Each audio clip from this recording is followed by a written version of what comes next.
Conventions are done, debates are coming, and new polls show a bit of a bounce for the Democrats. But Friday's mediocre jobs report may tamp that down.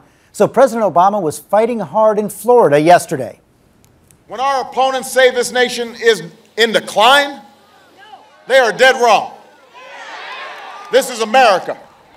Here now with a response just 58 days from the final votes, the Republican nominee for Vice President, Congressman Paul Ryan. Good morning, Congressman. How are you doing today? Hey, good morning, George. Good to be with you. So the president, I think, was quoting you there. Do you stand by your belief that America is a country in decline? I think President Obama has placed us on a path to decline. 4 budgets, $4 trillion deficits, 23 million people struggling to find work, the highest poverty rates in a generation, nearly 1 out of 6 Americans in poverty. And we just learned on Friday that it's the 43rd month of unemployment above 8%. For every person who got a job last month, nearly 4 stopped looking for work. That's not a good direction. That's the wrong direction. I mean, George, we have to create 150,000 jobs every month just to keep up with population growth, and we didn't even do that. You know, it's on the wrong path. You and Governor Romney are promising to create 12 million new jobs, but that's only about half as many jobs as Governor Romney has said would be produced by a normal, quote, normal recovery. And it's almost exactly the number that private sector economists say will be created no matter who is president or what the policies are. So that seems to be a concession that your plans won't improve the economy from its current path. I beg to differ. We do not have a normal recovery today. Just look at the jobs numbers we just got on Friday. And what we're saying is it's President Obama's failed leadership and flawed policies that are why we have such stagnant recovery.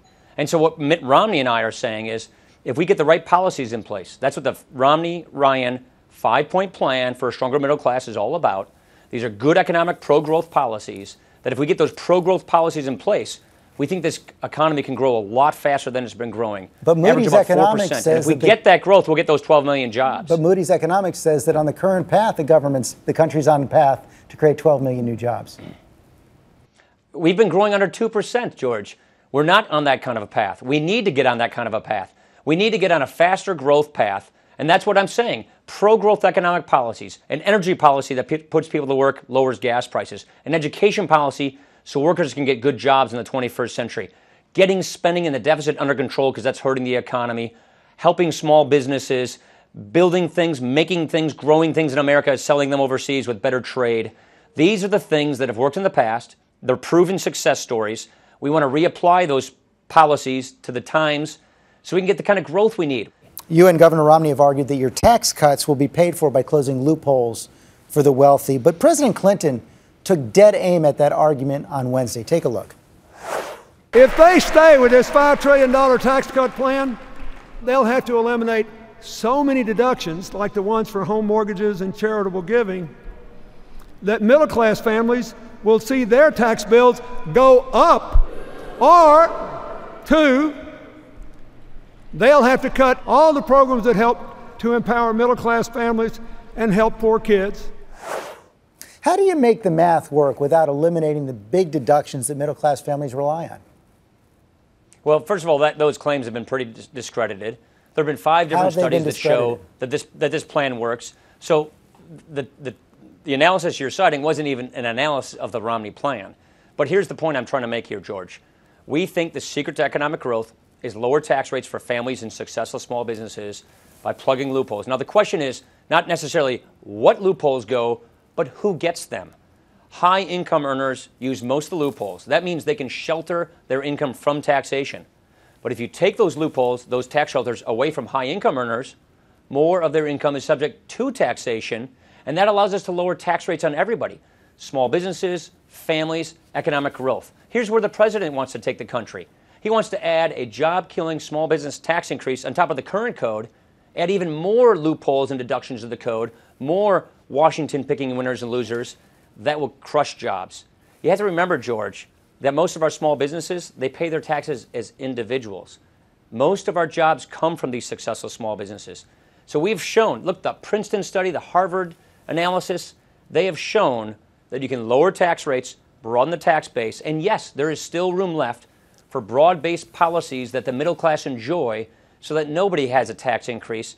We just stopped picking winners and losers in the tax code. Congressman, as you know, Reagan did this, it worked. Many say it's difficult to accept your word if you're not going to specify which tax loopholes you're willing to close. Don't voters have a right to know which loopholes you're going to go after? So Mitt Romney and I, based on our experience, think the best way to do this is to show the framework, show the outlines of these plans, and then to work with Congress to do this. That's how you get things done. The other thing, isn't George, that a secret plan? We don't want to. No. What we don't want is a secret plan. What we don't want to do is cut some backroom deal like Obamacare and then hatch it to the country. Then why not specify the loopholes now? Why not say right now? Because we want to do this. We want to have this, George, because we want to have this debate in the public. We want to have this debate with Congress. And we want to do this with the consent of the elected representatives of the people and figure out what loopholes should stay or go and who should or should not get them. And our priorities are high-income earners should not get these kinds of loopholes, and we should have broad-based policies that go to middle-class taxpayers to make sure we can advance things that we care about, like charities. But that is a debate we shouldn't cut in the back room, shouldn't hatch a secret plan like Obamacare. We should do it out in the public view where the public can participate. But that's exactly what I'm suggesting, having it in public before the election so voters can have that information before they make up their minds. We think the best way to get, look, I've been in Congress a number of years. I've been on the Ways and Means Committee for 12 years, and we think the best way to do this is to get this framework in place and then negotiate, work with Democrats, work with people across the aisle, have these kinds of hearings, have this conversation to get this objective. President Clinton also took aim at the savings you do propose in Medicaid, $800 billion, the largest specific savings in your plan. It's about a 35% reduction over the next decade. And the president argued that it's going to be devastating for seniors who rely on Medicaid for nursing home care, middle-class families challenged by disabilities, children with autism. How can you squeeze that much money out of a program, $800 billion, without cutting benefits or restricting eligibility? Here's the secret on this one. Medicaid spending still goes up under what we're proposing. What we're saying is we want to repeal Obamacare because we think it's a terrible law. And so we're taking away the massive increases in Obamacare that are attributable to Medicaid. About a third of the people that Obamacare is supposed to serve, they're just pushing people on Medicaid. Here's the problem, George. Medicaid's not working. More and more doctors are less likely to even take people with Medicaid. It's a system that needs reforming. So we don't want to put more money and force more people on a program that's failing, that's not working. We want to reform Medicaid. And so what we're saying is don't expand this program as dramatically as Obamacare does. Keep it like it is, increase its funding, and send it to the states so the states can fix this problem. I think government closest to the people, especially in providing health care for the poor, works the best. But the Urban Institute has estimated that between 14 million and 27 million people, fewer people will be covered under that plan. And won't the block granting this program, sending it to states, mean that low-income and disabled people will lose their guaranteed right to coverage? No, not at all. Of course not. Look, governors are asking us all the time for more flexibility on Medicaid.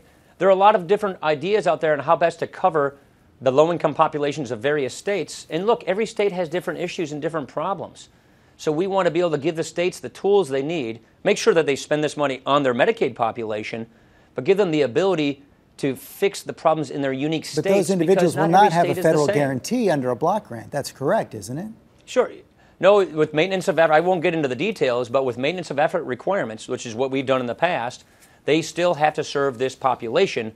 They just get more flexibility on how to serve this population instead of all these rules and strings from Washington that make it really hard for them to make sure that they can meet the mandates and provide the best possible quality care to low-income populations. Let's talk about foreign policy. In his convention speech, President Obama called your ticket new to foreign policy, that's a quote, and went on to mock Governor Romney. You might not be ready for diplomacy with Beijing if you can't visit the Olympics without insulting our closest ally.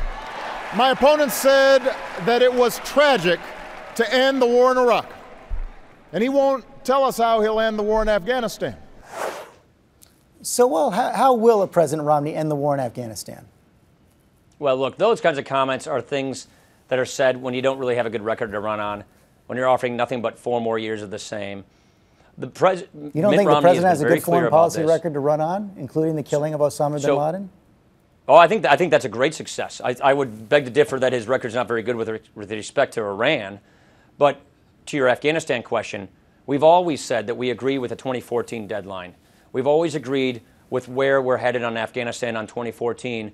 But where we've taken issue is making sure that the generals on the ground get the resources they need throughout the entire fighting season so that they can keep our soldiers safe and operating counterinsurgency strategy. And I fear that that's not what's happening. I fear that there have been more political decisions made in troop strengths during this fighting season. And so we beg to differ with the president on parts of his Afghanistan policy, but we support the 2014 deadline. Finally, I want to ask you a question about the debates. You're about to have the biggest debate of your life coming up in October. I know you're going to be preparing for it tomorrow. And I want to show you part of a Fox News debate from the Republican primaries and get you to respond. Here it was. Say you had a deal, a real spending cuts deal, 10-to-1, as Byron said, spending cuts to tax increases. Speaker, you're already shaking your head. But who on this stage would walk away from that deal?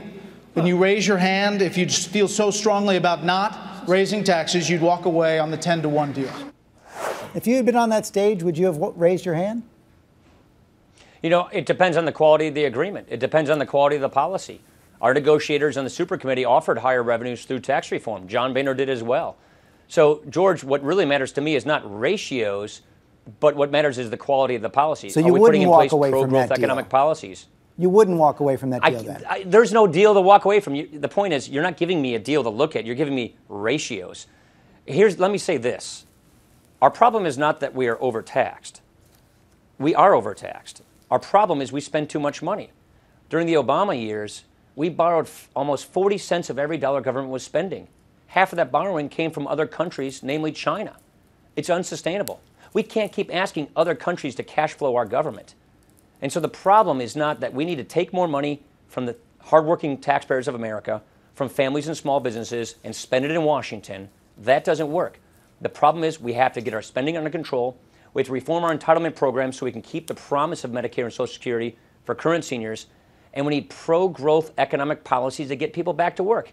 Economic growth, spending cuts, entitlement reforms, that's the recipe that works. That's what will trigger prosperity and get us back to growing the economy like we know we can. So just to be clear, I just want to pin this down. If you get the kind of entitlement reforms you're talking about, you're willing to raise more revenues.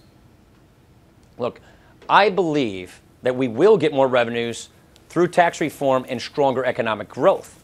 But I don't want to chase some revenue line which compromises economic growth. And I also don't want to take my eye off the ball, which is spending is the problem. The problem with President Obama and his budgets are, you add up all of his tax increases, George, all those tax increases he's promising will come in January, they don't even pay for a fifth of his proposed deficit spending. So they're just taking more money from small businesses and families and spending it. That doesn't work. It's bad economics. It doesn't help our debt crisis.